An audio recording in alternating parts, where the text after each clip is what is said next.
Hey guys, welcome to my introductory video on the Gospel of Mark. You can look at my list of YouTube videos and you'll find the Gospel of Matthew as well.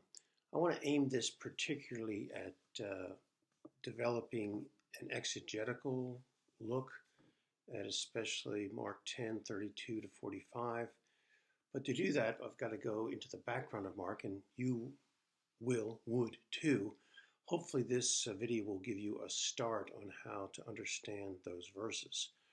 First of all, Mark, as all the Gospels, is written anonymously, but there is no evidence that it was written by anybody other than Mark.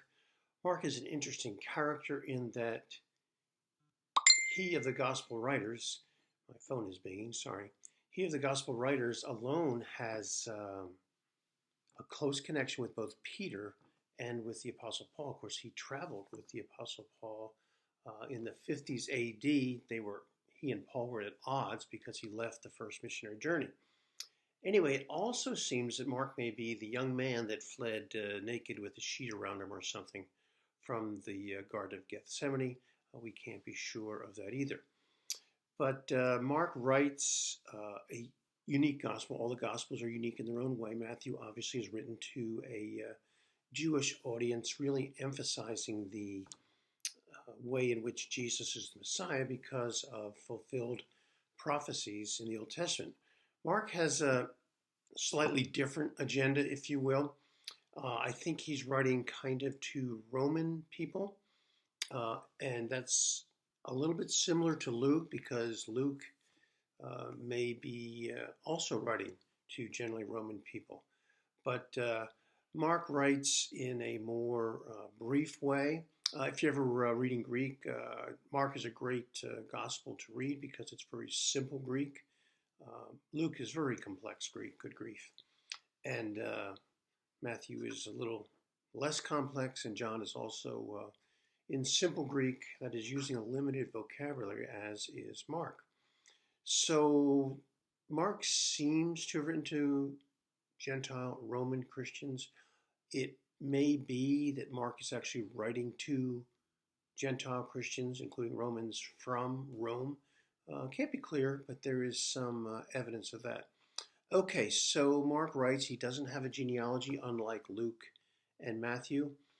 He kind of gets straight to it with the baptism of Jesus after the preaching of John the Baptist.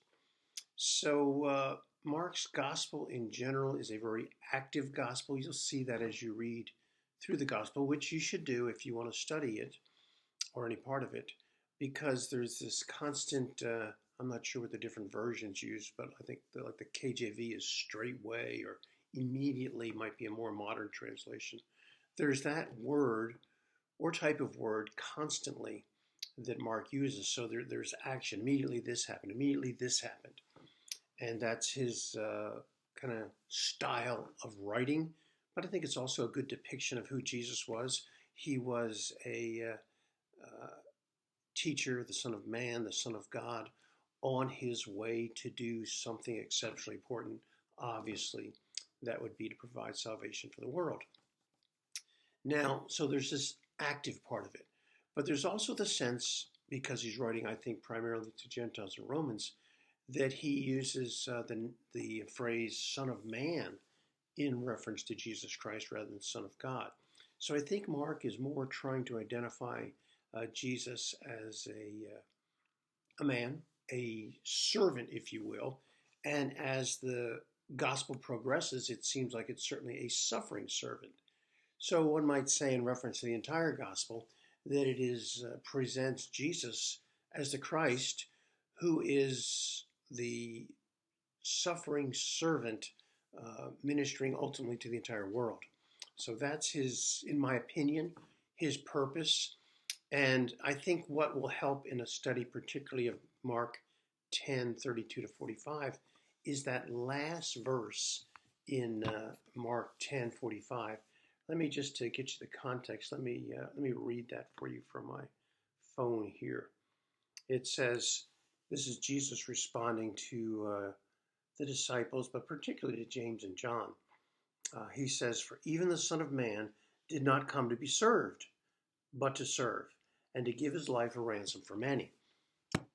Mark is writing then to encourage those who follow Christ not to seek the exaltation of a place in the kingdom, although we preach the kingdom, and Mark shows Jesus as one who preached the kingdom, as did John the Baptist, as did Paul, as did Peter. We should also preach the kingdom. But the kingdom, you enter the kingdom obviously by putting your faith in Jesus Christ, and then you become, if you will, a child of the King. So the whole purpose of Mark, I believe, revolves around that, the meaning, the phraseology of Mark 10:45. That should help you get a start on, how do I create a thesis, if that's what you want to do. And if you're doing an exegesis of Mark 10:32 to 45, you will need to see Mark 10:45 as a very central verse to that list of verses, but also to the entire gospel. I think that hopefully that will help you. Obviously, you can post questions. Actually, I think my videos, you're not allowed to post questions. I'm not sure why. But you can email me or something and communicate with me in that way as you have questions. But just to let you know that that's my view of the Gospel of Mark. Jesus is presented as the Son of Man, and even though he is the Christ, the Son of God, the reality is he, in following God's directive, chooses to be the suffering servant. Didn't come to be served, even though he's King, Christ, but rather he came for the purpose in his first coming of serving. So hopefully that helps you a little bit in understanding Mark as a whole gospel, but also as that little section there in Mark 10.